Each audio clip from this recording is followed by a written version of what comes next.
warahmatullahi wabarakatuh. Bismillah, alhamdulillah, wassalatu wassalamu ala rasulillah wa ala alihi wa ashabihi wa man wala amma ba'd.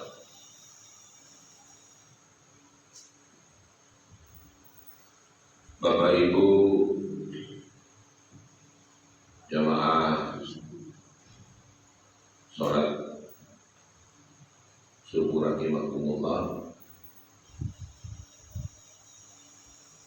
Pertama-tama kita bersyukur kehadirat Allah subuh hari ini kita dapat kembali mengikuti sholat subuh dengan berjamaah. Alhamdulillah, segala puji hanya milik Allah Subhanahu wa Ta'ala.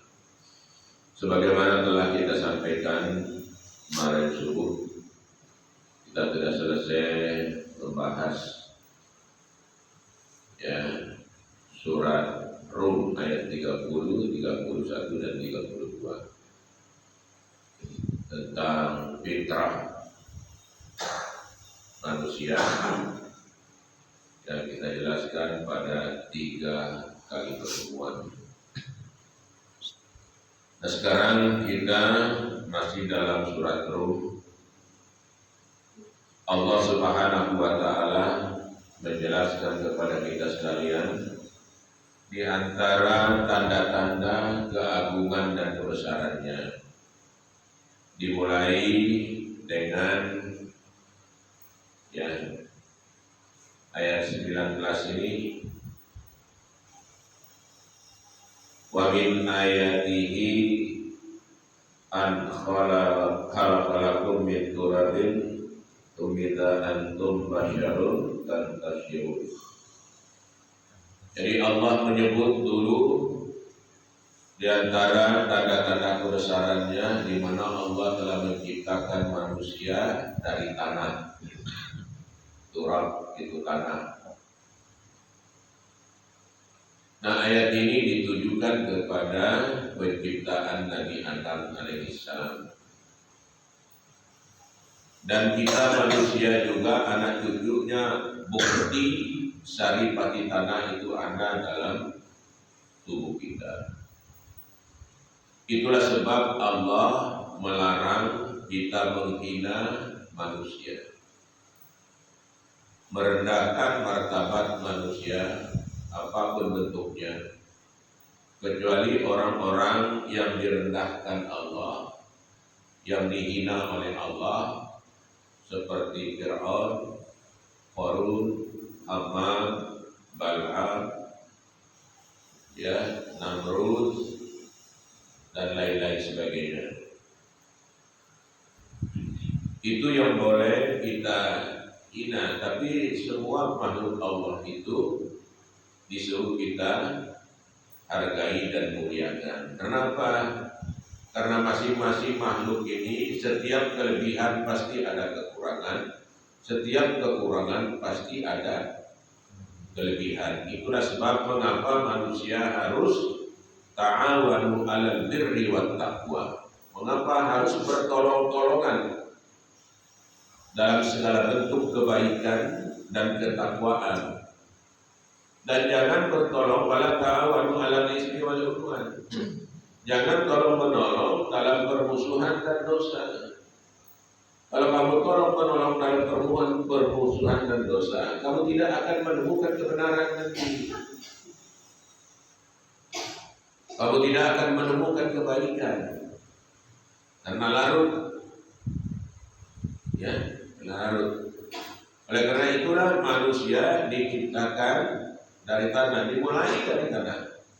Dalam surat Sajadah manusia dimulai dari tanah, diciptakan.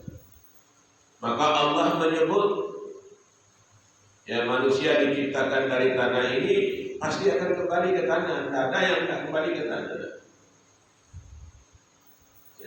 Apapun keturunannya, betapapun hebatnya, pasti dia kembali ke tanah, kembali ke asal. Itulah di dalam surat Toha dikatakan minha khalaqnakum wa fiha nu'idukum wa minha nahnukum taratan ukhra. Dari tanah Kami menciptakan kamu, ke tanah kami kembalikan kamu, dan dari tanah kami bangkitkan kamu sekali lagi. Jadi jelas, ya, jelas tentang tanda-tanda kebesaran dan keagungan Allah Subhanahu wa Ta'ala. Nah, oleh Imam Muslim dan Bukhari Muslim menjelaskan bagaimana tanah itu, turab itu bagaimana. Jadi dijelaskan asal tanahnya, di mana tanahnya, apa bentuk tanahnya, dijelaskan, disebutkan semua. Imam Muslim itu, Bukhari itu, Muslim. Ya, misalnya, Inna Allah Ta'ala Azza wa Jalla khalaqa Adama min qabdatin qabadaha min jami'il ard. Ya. Ja'a banu Adama ala qadril ard. Ja'a minhum al-abyadu wal ahmaru wal aswadu wa baina dzalik was-sahlu wal haznu wal khabithu wat tayyib. Coba disebutkan, sungguhnya Allah Azza wa Jalla, Allah yang maha agung dan maha mulia, maha tinggi, telah menciptakan Adam itu dari segenggam tanah yang diambil dari seluruh penjuru bumi. Nah, penjuru bumi sudah maknanya ada penjuru bumi ini, ada penjuru bumi itu maksudnya di padang Arafah. Maka ketika orang berhaji, hakikatnya dia berziarah tentang asalnya, tentang asal kejadiannya. Ya, maka disebut oleh hadis itu al-hajju Arafah. Haji itu di Arafah. Ya. Nah, orang hadir di Arafah itu hakikatnya orang menziarahi asal kejadiannya, alias dia pulang kampung. Pulang ke kampungnya, kampung asal kejadiannya, termasuk kita. Karena kita juga percikan dari turab lalu menjadi sari padi tanah itu. Ya, sulalatin bintin. Kalau Nabi Adam dari turab, kalau kita ini sulalatin bintin dari sari padi tanah itu. Ya, sudah saya jelaskan apa sari padi tanah, bagaimana itu sudah jelas beberapa pertemuan itu. Nah, kemudian Allah Azza wa Jalla tadi menciptakan anak keturunan Adam ini sesuai dengan karakter tanah. Sesuai dengan karakter tanah. Jadi tanah di muka bumi tidak sama. Ya. Karakter tanah itulah yang membuat katanya di sini wa alwanu, berwarna-warni. Subhanallah. Sudah disebut tanah, lalu disebut berwarna-warni. Berwarna-warni kita manusia ini. Nah, ja'a minhum al-abyadu. Nah, dari tanah keturunan tadi itu ada yang putih, wal ahmaru ada yang merah, wal aswadu ada yang hitam, wa baina dzalik, gabungan dari itu semua. Ada yang lemah lembut, ya, was sahlu wal haznu, ya. Sahlu itu lemah lembut, haznu itu kasar, ya.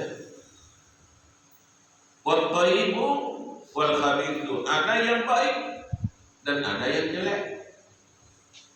Nah, jadi warna kulit, bentuk, rupa itu yang ditentukan oleh Allah.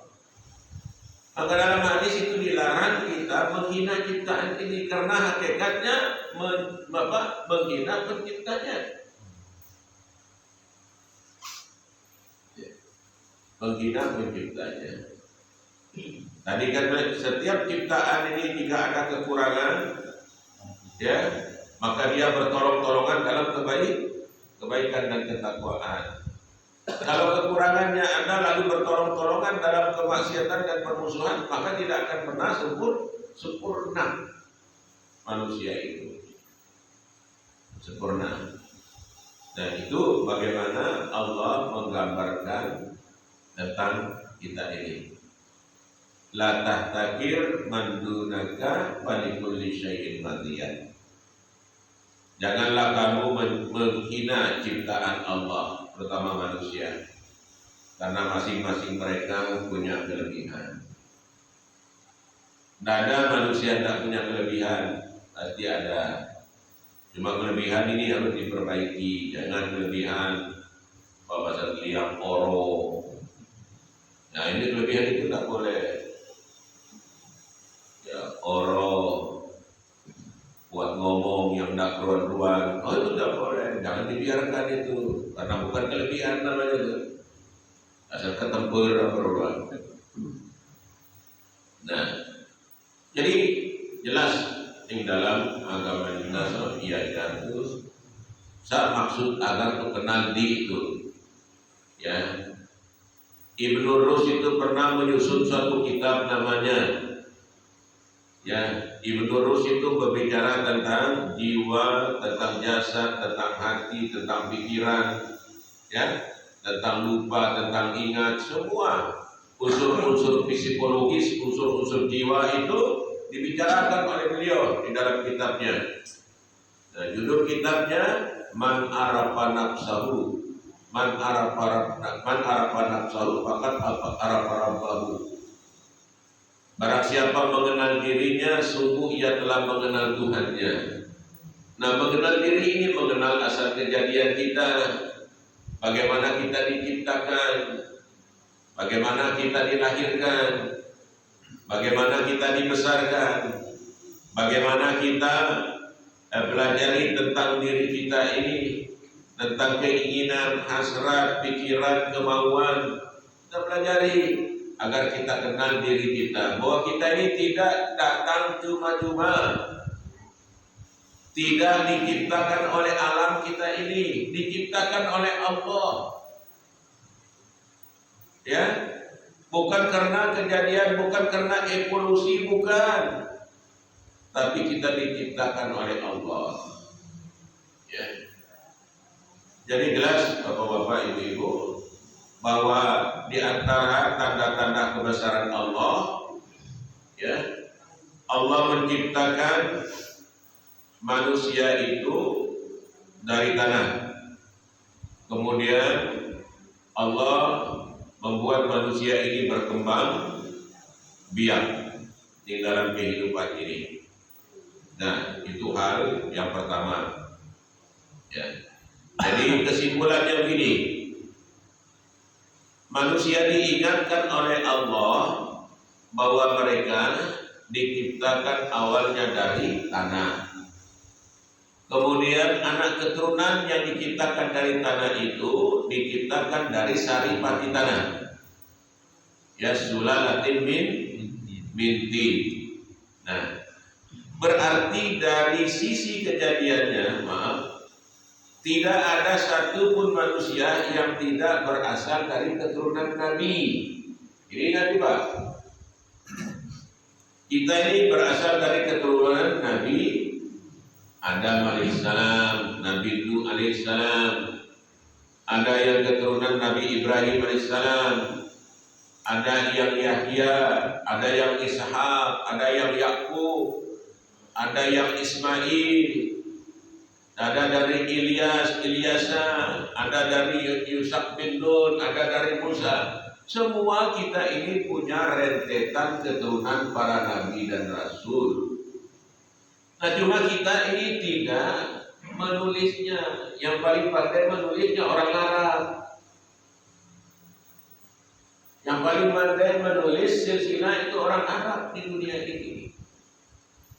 Ya.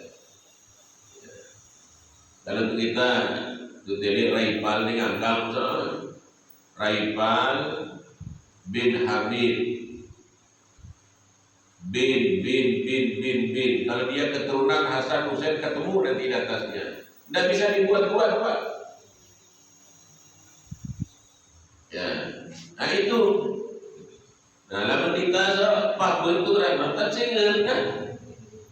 Pak Betul jadi tak kena dongeng cerita. Apalagi natutan balu tuh, apalagi natutan tolu tuh balik. Ya. Nah ini.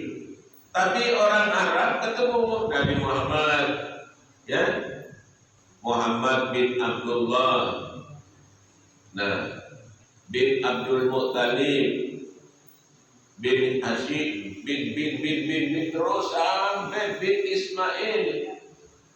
Bin Ismail ketemu dengan bin Ibrahim. Maka jelas urusannya. Ya, jelas urusannya. Nah, siasa ditasa mungkin keturunanku, wallahu a'lam karena apa tuh kurang-kurangnya. Nah, dan di antara nabi-nabi itu ada yang diberi keistimewaan oleh Allah. Walaupun dalam Quran di ayat lain dikatakan la nufarriqu baina ahadin minhum wa nahnu lahu muslimun. Ya, tidak ada perbedaan di antara kami para nabi ini, semua kami muslim. Betul agamanya muslim bertauhid, tapi dari sisi tugas waktu datang mereka punya misi beda. Nabi Musa diutus hanya untuk menyelamatkan bangsa Yahudi, dibawa pindah ke Mesir. Ya. Kemudian Nabi Yakub, Nabi Isa alaihissalam menyelamatkan Bani Israel. Hanya itu. Ya. Ayatnya tadi, ya Bani Israel, inni Rasulullah ilaikum. Hai Bani Israel, aku ini diutus untuk kamu. Hanya Nabi Muhammad saja diutus untuk seluruh umat manusia. Ya, hanya Nabi Muhammad. Wa ma arsalnaka illa kaffatan lin-nasi basyiran wa nadhira. Tidaklah kami mengutus engkau Muhammad kecuali untuk seluruh umat manusia. Umat manusia yang bawa apa? Yang ada kabar gembira dan peringatan. Supaya kita tahu diri. Ini asal apa, asal para nabi dicipta dari mana, supaya tidak ada orang yang menganggap dirinya lebih bersih dari orang lain. Ya, wala tuzakku anfusakum wa a'lamu bimanin taqwa. Kalau terletak dari itu, jangan kamu menganggap dirimu paling suci. Allah paling tahu di antara kita siapa yang paling bertakwa kepada Allah. Berbahagialah ketika orang memilih Islam menjadi jalan hidupnya. Karena semua orang punya hak dekat kepada Allah. Semua orang punya hak datang kepada Allah. Tidak agama lain. Harus melalui pemuka agamanya, harus melalui pendetanya, harus melalui rohibnya. Tapi Islam idasta'an fasta'in billah. Kalau kamu datang minta, langsung kamu datang kepada Allah Subhanahu wa Ta'ala. Betapa merdekanya manusia ini dalam menyembah Allah Subhanahu wa Ta'ala. Jadi satu ayat ini dulu Pak ya, dalam surat Rum ayat 19. Nanti dilanjutkan dengan wa min ayatihi an khalaqalakum min anfusikum azwaja, tentang pasangan ya. Barangkali ini saja dulu bisa kita sampaikan. Kurang mohon maaf. Billahi taufiq wal hidayah. Assalamualaikum warahmatullahi wabarakatuh.